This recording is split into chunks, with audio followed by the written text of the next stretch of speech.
Hola, yo soy Johnny, tu filósofo de confianza, y hoy vamos a continuar con nuestra serie sobre nuevos conceptos del amor. Específicamente vamos a hablar de gaslight. Como sabes, esto es un formatico tipo podcast, muy conversado, así que vaya y prepárese un cafecito y echamos chisme un ratico al respecto. Pues bueno, el gaslight es lo que se entiende como esa manipulación psicológica que hace una persona sobre otra con el fin de modificar la realidad, modificar lo que está interpretando. Es decir, si yo estoy viendo A, la otra persona va a decirme que eso no es A, que eso es C, a todo lugar. Es el típico caso de la pareja que ve muchas señales extrañas en el celular de su pareja y a veces nota que algo no está bien, algo ahí está extraño, mucha sonrisa, mucho mensaje, mucho ocultamiento del teléfono, y la persona dice, acá hay algo extraño, algo no me cuadra, esta persona se está comportando de una manera diferente, y el otro lo pone en duda, le dice, estás loco, estás loca, no es como lo estás interpretando, estás desconfiando de mí, no me amas lo suficiente, y empieza el juego de manipulación para darle a entender al otro que lo que está interpretando no es correcto, no es real.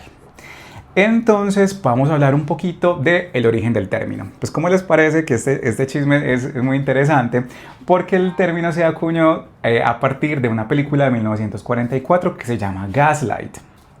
Y tiene que ver con las luces de gas cuando las casas en su momento se iluminaban con una red de gas y se podían como subir y bajar a voluntad. Entonces resulta que es la historia de Paula. Y Paula tiene una tía rica que ha muerto y ella se va a vivir a la mansión de esa tía rica. Y también se casa precipitadamente con un tal Gregory, un personaje de estos manipuladores y encantadores además, que, se casan, se van a vivir a la casa y empiezan a suceder un montón de cosas extrañas. Empiezan a moverse cosas del lugar, las luces bajan y suben, y cuando pasan estos episodios de cambios de luces, desaparecen cosas. Se pierden joyas, se pierden determinados elementos y Paula entra en un bucle de confusión y le pregunta a Gregory como qué está pasando y él le dice que está loca, que ese objeto que ella pensó que había dejado ahí, que se desapareció, nunca estuvo. Y entra en una debacle extraña, hasta que un investigador, ya Paula al borde de la locura, un investigador reabre el caso de la tía y se da cuenta pues que Gregory guarda secretos oscuros. El primero es que él participó de la muerte de la tía, y el segundo es que con todo este proceso de manipulación, lo que buscaba era expropiar a Paula, desahuciarla, dejarla sin casa, sin joyas y meterlo en manicomio.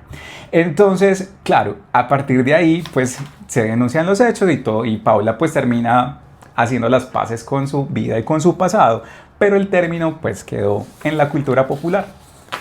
Y a partir de ahí podemos hablar entonces de cuáles son las condiciones de posibilidad del gaslight. Yo creo que esta es la parte que a mí más me iluminó, porque creo que encontré un camino de análisis que además voy a juntar con una de las lecturas recientes que más me ha marcado la vida, que es el libro de Lo que el viento se llevó. Entonces, pues se me cayeron los libros. Bueno, si los libros se quedan quietos, podemos seguir. Entonces, gracias. Entonces, el cambio de luz como posibilidad de la manipulación. Es importantísimo este concepto. Martin Heidegger lo trata como el desocultamiento. Nosotros en la tradición filosófica occidental entendíamos la verdad como un conocimiento, es decir, como la correspondencia entre lo que yo digo de algo, entre el enunciado de una cosa y lo que la cosa es. Entonces, si yo digo que este es una hoja de papel que tiene 4 lados, cada uno con ángulos de 90 grados, no sé qué, el enunciado que estoy diciendo se corresponde con la cosa. En ese sentido, estoy diciendo la verdad. ¿Por qué? Porque se genera una verdad por correspondencia. Lo que yo digo se corresponde con la cosa. Ahora, desde el siglo XX en adelante, especialmente con pensadores como Martin Heidegger, el tema de la verdad empezó a ser como, no necesariamente tiene que ser de esa manera. ¿Por qué? Porque lo que yo pueda decir de algo, primero que todo, puede ser muy limitado por el lenguaje. Y segundo que todo, puede tener una condición diferente dependiendo de quién la vea. Entonces, para no entrar en un relativismo ontológico, lo que se pretendió es decir, lo que la verdad es más que un conocimiento, es un acontecimiento. Es lo que acontece, es lo que se desoculta. Martin Heidegger habla como si uno estuviera en el Lichtung, que es como tú vas caminando por un bosque oscuro y llegas a un clarito del bosque. Ese clarito del bosque es lo que se desoculta, lo que te permite entrar en la percepción de lo que está pasando a tu alrededor. Puedes ver la luz, puedes ver la serie de árboles, puedes ver el pasto en el que estás, y si salen animales y saltan cosas y pasan aves, etcétera, hay una forma de identificar y de poner como en perspectiva todo lo que estamos mirando. Entonces, la verdad como desocultamiento y la no verdad o la mentira como ocultamiento es un factor que condiciona la posibilidad del gaslight, de la manipulación psicológica. ¿Por qué? Porque lo que hace el manipulador generalmente es atacar nuestros sentidos, pero con ruido. Es decir, con un conocimiento aparente de las cosas. Entonces nos da puro conocimiento y entonces el manipulador nos dice, no, lo que tú estás viendo no es así, es de otra manera. No, lo que tú estás viendo no es... Y entonces con mucho ruido, lo que hace es que me intenta inocular una mentira que parece ser una verdad, y que yo, como estoy en el ocultamiento, como estoy en mitad del bosque cerrado, tupido, y de noche, no logro visualizar lo que está pasando, no logro poner en contexto y en perspectiva la realidad. Por ende, es muy importante que nosotros tengamos la posibilidad ante hechos confusos, dejarnos, no prestar oído a lenguas necias, sino dejar que nuestra propia mente, nuestra propia razón y nuestros propios sentidos, nuestra propia vista, nos desoculte la verdad, que las cosas se manifiesten y cuenten lo que tienen que contar, que los hechos, sí, una serie de hechos extraños de mi pareja en su teléfono o lo que sea, está generando una alerta en mí, una incomodidad, un malestar existencial, es genuino y no es estar loco y no es desconfiar en el otro y no es no querer al otro, es genuino que se genere un malestar en mí. Y antes lo contraintuitivo sería anular esa red flag que se activa en mi ser. Segundo, ¿cuál es el objetivo del manipulador? Es evidente. El manipulador generalmente busca desahuciar, siempre ha buscado desahuciar. Y yo por eso quise traer este maravilloso libro que se llama La herencia de Esther, de mi maravillosísimo Sándor Márai. Esta yo creo que es la historia de un gaslight verdadero, pero además tiene un plot twist, porque este gaslight tiene la condición en que Esther es consciente del gaslight que le están haciendo, y ella se deja arrasar. Es maravilloso. Este libro lo recomiendo, es muy cortito, tiene unos 166 páginas y pues bueno, miren, es como muy cómoda la lectura y es la historia de cómo alguien simplemente acepta su destino fatídico con el amor y se deja arrasar por él mismo y queda desahuciado.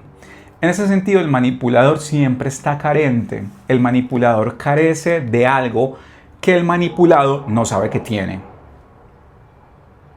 Cuando tú no sabes el valor que tiene algo en ti o el valor que tú tienes intrínsecamente, el otro va a tomarlo porque él sí es consciente del valor que tú representas y te va a dejar en los despojos si lo dejas, porque es que el manipulador nunca está buscando el bien de una persona, que es lo que debería suceder en la cuestión amorosa, es la búsqueda del bien, el bien benevolente, la benevolencia hacia el otro, la caridad hacia el otro, el bienestar, en últimas, todo lo contrario.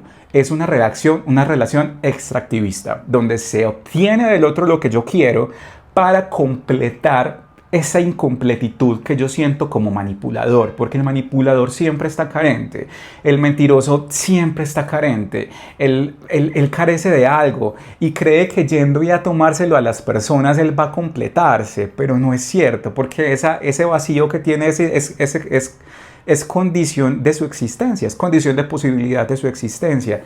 En ese sentido, tenemos que tener mucho cuidado de las relaciones extractivistas y que buscan precisamente esto, desahuciarnos, arrojarnos, porque es que el manipulador evidentemente nunca va a decir qué es lo que quiere realmente, él va a enmascarar sus intenciones. Así que mucha atención con esto. Lo otro, el otro libro, obviamente con el que tenía que hablar de él, aunque la portada está un poquito mal, descolorida, es Lo que el viento se llevó, de Margaret Mitchell. Estas sí son 1000 páginas de puro placer. Bueno, muchachos, esta es la historia de un gaslight que tiene dos condiciones. La primera condición es el gaslight que yo me hago a mí mismo, y la segunda condición es el gaslight que nos hacemos como colectivo. Esta novela trata de la historia de una plantación que se llama Tara. Tara quedaba al sur de los Estados Unidos, en Georgia, y Tara hacía parte y Georgia hacía parte de los Estados Confederados.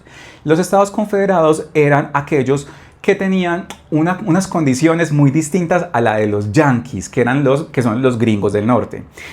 ¿Cuál era esta condición? La primera es que ellos tenían una sociedad que tenía ese abolengo más aristocrático que no tenía el norte, porque era más industrial, más obrero, era diferente. Acá había un talante un poco más aristocrático y además eran esclavistas. Su modelo productivo era esclavista.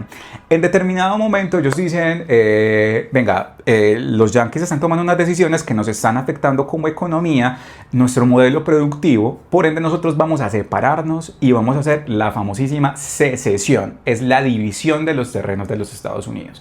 Y vamos a formar unos estados confederados, nos vamos a confederar y vamos a separarnos de la Unión.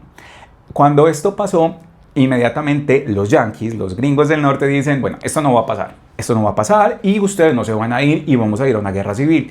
Y se forma la famosa guerra de secesión.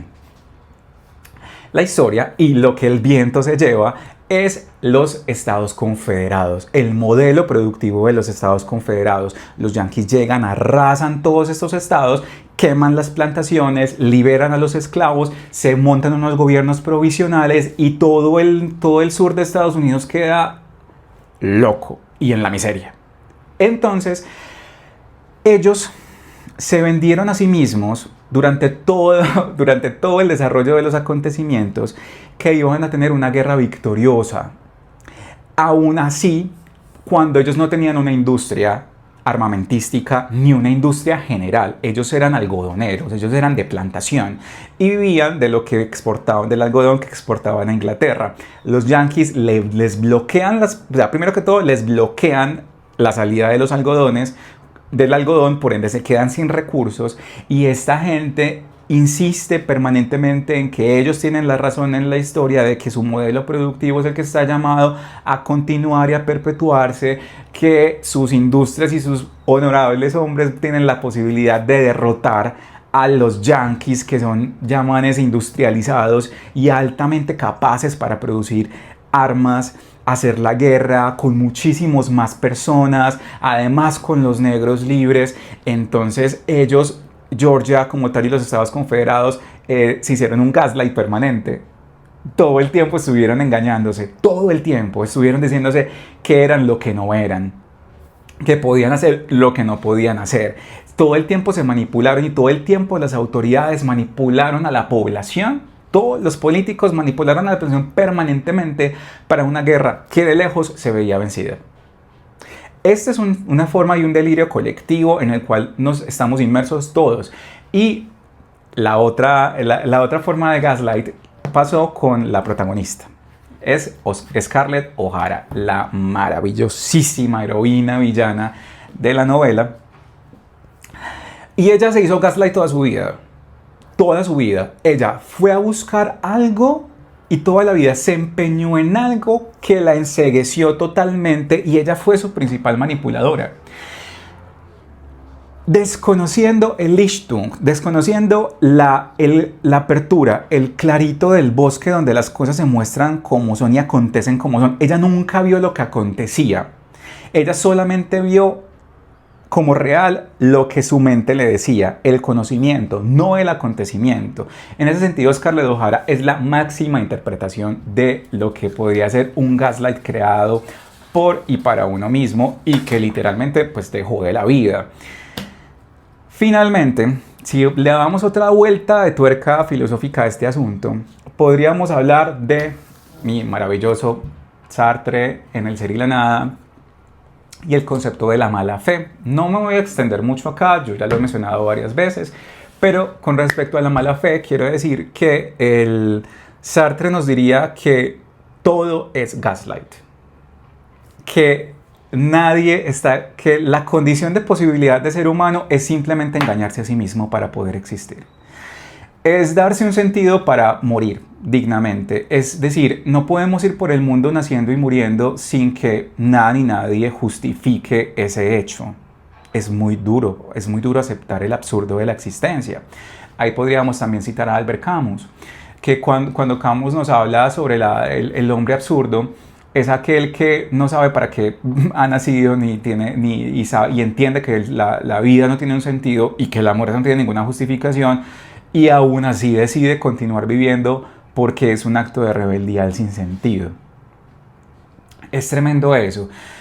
Sin embargo, no perdiéndonos por las partes filosóficas, sino yendo a lo práctico, a pesar de que podamos decir que todo es gaslight y que la condición de posibilidad de nuestra existencia es definitivamente